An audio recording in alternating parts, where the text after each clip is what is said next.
Hi guys, welcome to our channel mister సిసింది. బిగ్ బాస్ గత సీజన్స్ని మైమరిపిస్తూ బిగ్ బాస్ సీజన్ 9 అయితే జరుగుతుంది అని చెప్పాలి. అందరూ కూడా చాలా అట్రాక్టింగ్గా చూస్తున్నారు ఈ సీజన్ని. అందుకే టీఆర్పీ కూడా బద్దలయ్యే రేంజ్లో వస్తుంది ఈ సీజన్కి. ఇక ఇది ఇలా ఉంటే ఈరోజు శనివారం అవ్వడంతో బిగ్ బాస్ వేదిక మీదకి వచ్చాడు కింగ్ నాగార్జున. ఇక నాగార్జున రాకతో హౌస్ మొత్తం ఒక్కసారిగా దద్దరిల్లిపోయింది అనే చెప్పాలి. ఎందుకు అంటే ఈ వారం టికెట్ టు ఫినాలే రేస్లో భాగంగా గొడవలు కూడా అన్నే జరిగాయి అని చెప్పాలి.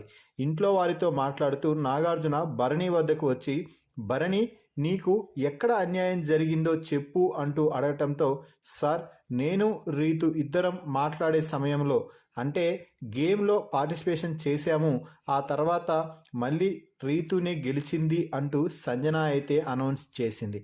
మొదటిసారి అనౌన్స్ చేసింది ఓకే సార్, అప్పుడు నేను కూడా అప్రిషియేట్ చేశాను రీతు గెలిచిందిలే అనేసి. కానీ తనూజ ఎప్పుడైతే వచ్చి అక్కడ జరిగిన విషయాన్ని అన్నింటి కూడా వివరించి ఇది ట్రయాంగిల్ కాదు అని చెప్పిందో, నేను అప్పటికి క్లారిటీ ఇచ్చినా కూడా సంజన మళ్ళీ అదే చెప్పింది సార్ అంటూ భరణి చెప్పడంతో, అది ఎందుకు ఇంకా భరణి, ఒకసారి వీడియో చూద్దాం క్లారిటీ ఏంటో తెలుస్తుంది అంటూ వీడియో ప్లే చేయడం జరిగింది.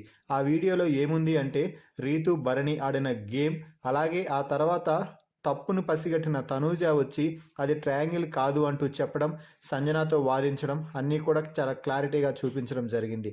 దీంతో తనూజని మెచ్చుకున్న నాగార్జున, భరణి నువ్వు బాగా గేమ్ ఆడావు కదా, ముందే ఆ విషయాన్ని పసిగట్టింటే అక్కడ ఫలితం మరోలా ఉండేదేమో అంటే, సార్ నేను పసిగట్టి చెప్పాను, అప్పుడు బిగ్ బాస్ అడిగినప్పుడు కూడా సంజన వాటినన్నింటినీ కన్సిడర్ చేయకుండా నేను మొదటగా రీతుని ప్రకటించాను కాబట్టి రీతుకే సపోర్ట్ చేస్తూ నేను రీతునే విన్నర్గా ప్రకటించుతున్నాను అంటూ చెప్పింది సంజన.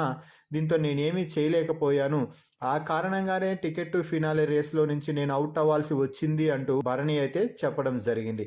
మొత్తంగా తనూజ వీడియో ప్లే చేసి మరీ నాగార్జున భరణికి క్లారిటీ ఇప్పిస్తూ మాట్లాడిన విధానంపై మీ అభిప్రాయాన్ని కామెంట్స్ రూపంలో తెలపండి. మరిన్ని బిగ్ బాస్ లైవ్ అప్డేట్స్ కోసం మన ఛానల్ని చూస్తూ ఉండండి. Please subscribe our YouTube channel mister సిసింద్రి.